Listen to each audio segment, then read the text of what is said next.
Welcome back, Meerkats, to Surratt on YT. It's me, Surratt, aka Mr. Meerkat, and today we are going to read another exciting chapter of Gangsta Granny by David Walliams. And I cannot wait, because it is just getting better and better. Today's chapter 25, is called Haunted by Ghosts. The sound of Ben's scream echoed through the length of the pipe. He whacked the rat off his head, and it landed on top of Granny, who was crawling up the pipe just behind him. "Poor little rat," she said. "Be gentle with it, dear." "But he was here first." "No, come on. We have to hurry. The sleeping tonic chocolate cake I gave the guards will be wearing off very soon." The pair crawled further up the pipe. It was wet and slippery, and it smelled awful. Unfortunately for Ben and Granny, it turns out that ancient poo does still pong.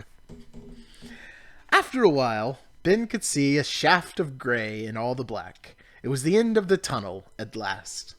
He hauled himself out of the ancient stone privy, and then reached down the pipe to help his Granny clamber out. They were covered from head to toe in disgustingly stinky black slime. Standing inside the cold, dark toilet, Ben spied a glassless window in the wall. They clambered through this and landed on the cold, wet grass of the tower's courtyard below. For a few moments they lay there, gazing up at the moon and the stars. Ben reached out and held Granny's hand. She squeezed it tight. "This is amazing," said Ben. "Come on, dear," she whispered. "We've barely started yet." Ben stood up and helped Granny to her feet. The old lady immediately started unwrapping the cling film that she had waterproofed her handbag with. This took several minutes.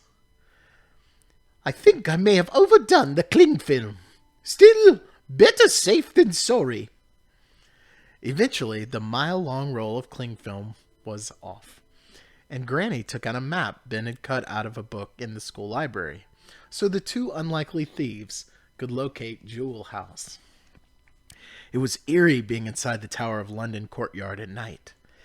The tower is said to be haunted by the ghosts of people who died there.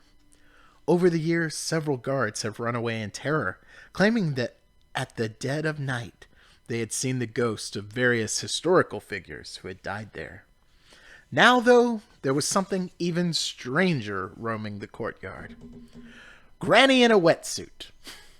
"This way," hissed Granny, and Ben followed her down a walled passage. Ben's heart was beating so fast he thought he was going to explode. After a few minutes, they were standing outside Jewel House, overlooking Tower Green and the monument to those who were beheaded or hanged there. Ben wondered if he and Granny would be executed if they were caught stealing the crown jewels, and a shiver ran down his spine. Two beefeaters were lying on the ground, snoring loudly. Their immaculate black and red uniforms, emblazoned with ER, were becoming soiled on the wet ground. Granny's herbal sleeping tonic in the chocolate cake had worked, but for how long? As she hurried past them, Granny let out a familiar quacking sound from her bum. One of the guards' nose crinkled at the smell.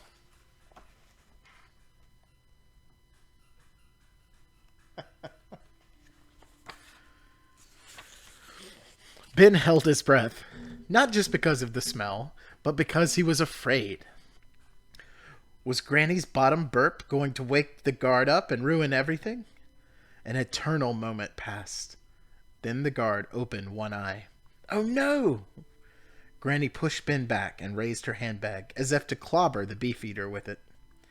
"This is it," thought Ben. "We'll be hanged." But then the guard closed his eye again and continued snoring. "Granny, please try to control your bottom," hissed Ben. "I didn't do a thing," said Granny innocently.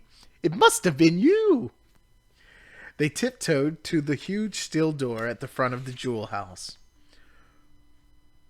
"Right, I just need your dad's power drill," said Granny, reaching inside her handbag. With a juddering whir, She started drilling through the series of locks on the door.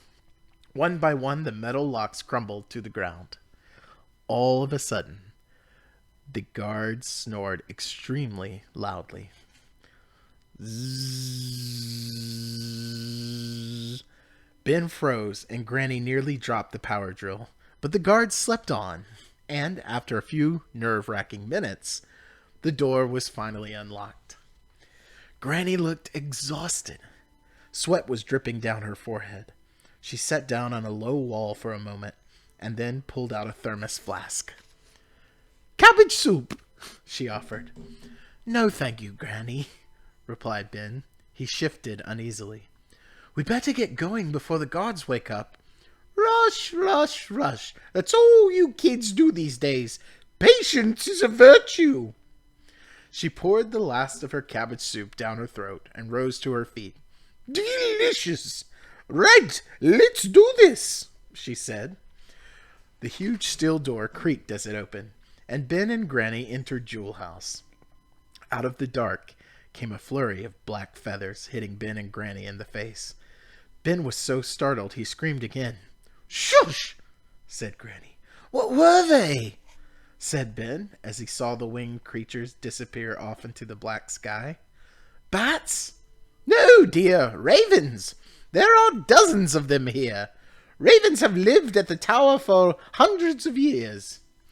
"This place is spooky," said Ben. His stomach knotted in fear. "Especially at night," agreed Granny. "Now stay close to me, boy, because it's about to get a whole lot spookier." And that was chapter 25. All right, Meerkats, I can't wait to see you again for chapter 26 here on Surratt on YT. Remember, give that subscribe button a hit and click the thumbs up if you like this video. And I'll see you next time for chapter 26. Bye!